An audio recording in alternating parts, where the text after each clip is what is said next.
Hi all, నా hair growth drink finally మీతో share చేసుకుంటున్నాను. దీనికి వచ్చి నేను వాల్నట్స్ 2, ఆల్మండ్స్ ఒక 4, నెక్స్ట్ వచ్చి క్యాష్యూ ఒక 4 వేసుకున్నాను, 2 డేట్స్, నెక్స్ట్ నువ్వులు, pumpkin seeds, sunflower seeds, flax seeds అన్నీ ఒక్కొక్క స్పూన్ యాడ్ చేసుకోండి. మీరు కావాలంటే చియా సీడ్స్ కూడా యాడ్ చేసుకోవచ్చు. మోస్ట్లీ ముందు రోజు నైట్ సోక్ చేసి పెట్టుకోండి. ముందు రోజు నైట్ సోక్ చేసి పెట్టుకుంటే మనకు స్మూదీకి బాగా వస్తుందన్నమాట. లేదు అప్పటికప్పుడు చేసుకోవాలంటే ఒక 1 అవర్ ముందు హాట్ వాటర్లో నానపెట్టుకోండి. నేను చూపించింది వచ్చి ఒక పర్సన్కి సరిపోయేంత. మీకు కావాలనుకుంటే దాన్నే డబుల్గా వేసుకోండి, ఇద్దరికి సరిపోతుంది. ఇక్కడ మిల్క్ 2 టైమ్స్ వేస్తాను అనమాట, ఎందుకంటే దీంట్లో జార్లో సరిపోదు అందుకనేసి. మళ్ళీ ఫైనల్గా ఇలా మిక్స్ చేసేసుకొని గ్లాస్లోకి ట్రాన్స్ఫర్ చేసుకుంటాను. ఒక 1.5 గ్లాస్ వరకు వస్తుంది. కొన్ని టైమ్స్ స్టోర్ చేసుకుంటాను.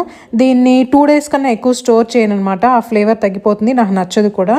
సో బనానా మిల్క్ యాడ్ చేసేసుకోండి. దీంట్లో షుగరు, హనీ ఏం అవసరం లేదు. ట్రై చేయండి హెయిర్ గ్రోత్. వీడియో నచ్చితే లైక్ అండ్ సబ్స్క్రైబ్.